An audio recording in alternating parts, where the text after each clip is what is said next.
നമസ്കാരം, ഞാൻ വിനീത് മംഗലത്ത്.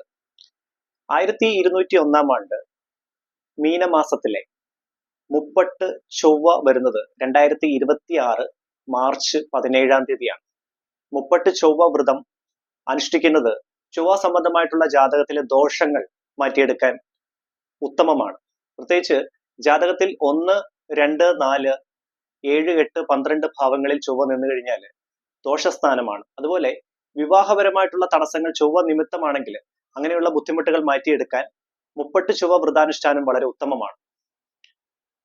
ചൊവ്വ മന്ത്രം ജപിക്കുന്നതും ചൊവ്വ മന്ത്രമായ ധരണി ഗർഭസംഭൂതം വിദ്യുത് കാന്തി സമപ്രഭം കുമാരം ശക്തിഹസ്തം ദം മംഗളം പ്രണമാമ്യഹം, അതുപോലെ അന്നത്തെ ദിവസം സുബ്രഹ്മണ്യ സ്വാമി മന്ത്രം ജപിക്കുന്നതും ഭദ്രകാളി മന്ത്രം ജപിക്കുന്നതും വളരെ ഉത്തമമാണ്.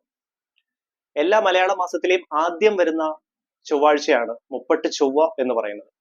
അപ്പം മുപ്പട്ട് ചൊവ്വ വ്രതാനുഷ്ഠാനം ചൊവ്വ സംബന്ധമായിട്ടുള്ള പ്രീതി നേടിയെടുക്കാനും വളരെ ഉത്തമമാണ്. അതുപോലെ നിലവിൽ ചൊവ്വ ദശയിലുള്ളവർക്കും മുപ്പട്ട് ചൊവ്വ വ്രതാനുഷ്ഠാനം വളരെ നല്ലതാണ്. ഇതാണ് മുപ്പട്ട് ചൊവ്വ വ്രതത്തിന്റെ പ്രാധാന്യം. എന്റെ astrology channel MSP4 astro research നിങ്ങൾ ആദ്യമായിട്ടാണ് കാണുന്നതെങ്കിൽ ദയവ് ചെയ്ത് സബ്സ്ക്രൈബ് ചെയ്യുക. നിങ്ങളുടെ വിലയേറെ അഭിപ്രായം കമന്റ് ബോക്സിൽ രേഖപ്പെടുത്താം.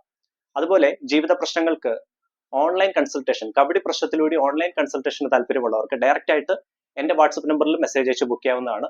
ഈ വീഡിയോയുടെ ഡിസ്ക്രിപ്ഷനിൽ വാട്സപ്പ് നമ്പർ മെൻഷൻ ചെയ്തിട്ടുണ്ട്. എല്ലാവർക്കും നന്മയും ഐശ്വര്യവും നേർന്നുകൊണ്ട് നന്ദി, നമസ്കാരം.